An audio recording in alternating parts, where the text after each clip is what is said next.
Hey, what's up, you guys? Good to be back. It's good to be back once again. And today, I think that it's about time I basically hop on the topic and talk about Grand Theft Auto 6 and the price being boosted up to $100 rather than it being the typical $70 price range, which was already kind of too much anyway.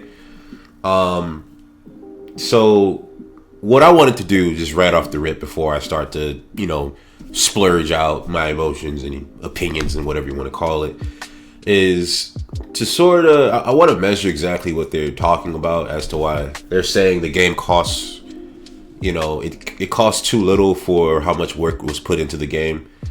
And I also want to talk about why it's, very dangerous for, Grand Theft Auto to kind of be the first trend to do this. So what I want to look up basically is, let me see. I think it's called, inflation. Yep, inflation calculator. So if we go, let me check out, because I think in the 90s or mid 90s, I'm going to look at like probably Nintendo 64. I want to say 64 prices in 1996. Yeah, 1986. So, well, that's the system, of course. That's gonna, let me go ahead and go back. So this right here, this looks like a Toys R Us type of thing. Yeah, so this is Toys R Us. So games were kind of like ranging all over the place from $50 to $75. So let's say, Doom 64, which is, that's like the most expensive game on the on Nintendo 64, I want to say. It was that game as well as Turok, I remember. So let me go back here to let me go ahead and test this out. Where is that bad boy at? Are we gonna, did they take me to an article first? Okay, so let's do 1996. 1986. 74.99, right? Has the same buying power as, it is not December, it's actually January. I guess this website did not update, so it's okay. It's roughly the same thing here. So let's see. Whoa!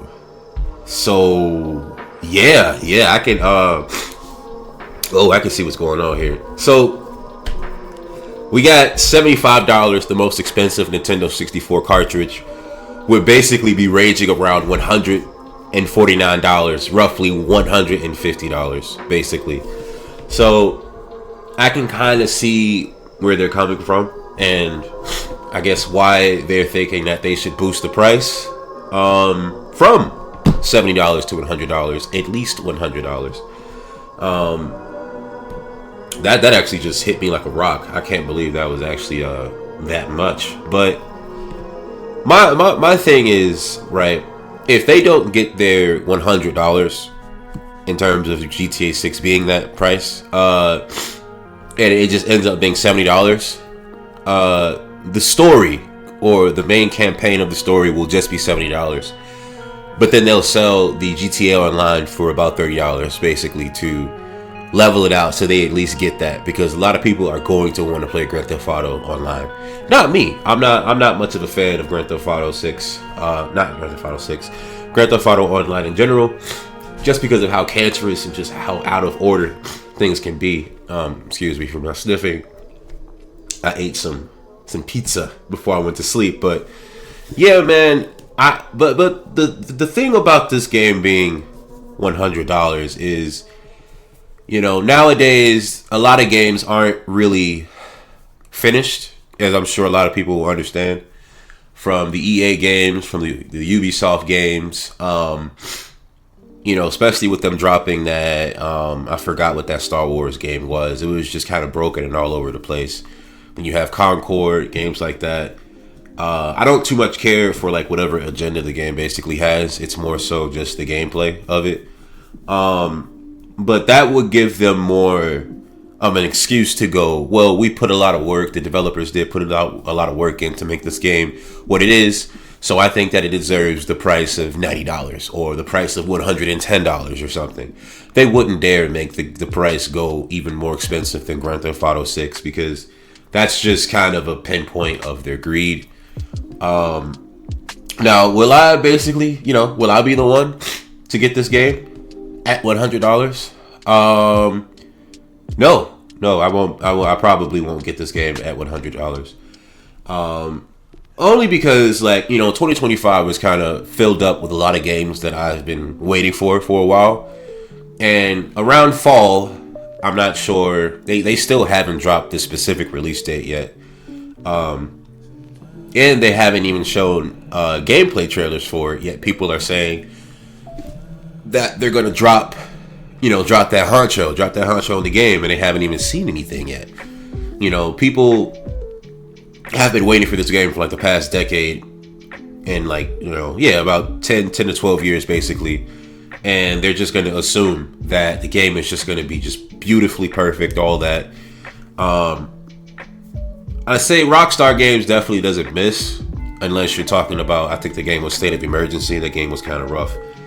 But other than that, Rockstar does not miss with their games. So, and because this is like an open world, third person shooter, basically, immersive, real life simulator, if you will, I'm pretty sure that they layered this game up in so many different ways that you wouldn't even think about. But that's what we kind of want to see for us to be like, okay, I can see why they're going to push this price to $100, right?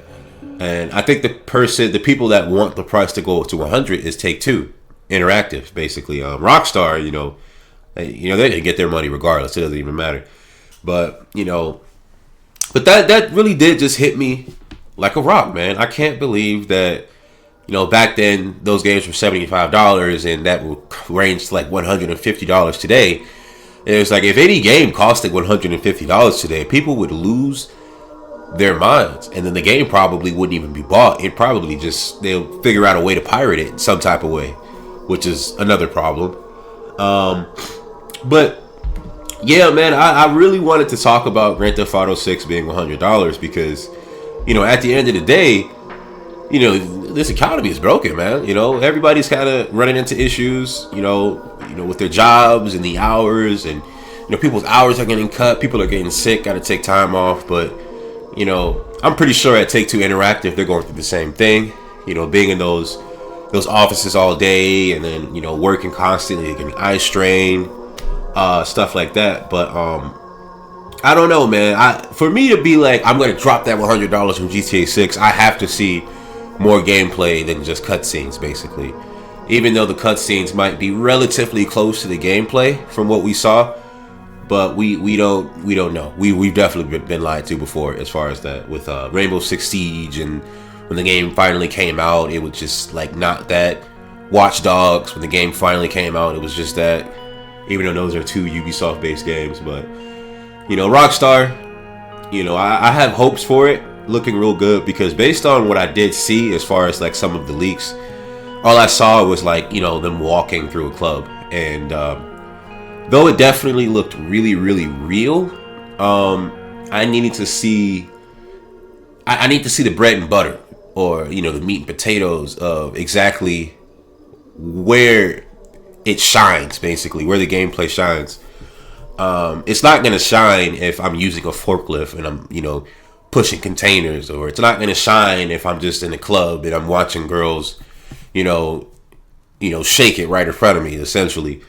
I need to see explosions, man. I need to see, how does robbery and theft really go? And then when we go to jail, are we really in jail, or do we get right back out? And that's a point that Dzilla had made at one point, which was actually interesting. But I feel like that would kind of slow down the pace of the game a lot. I feel like that's more of an online feature rather than it being the campaign.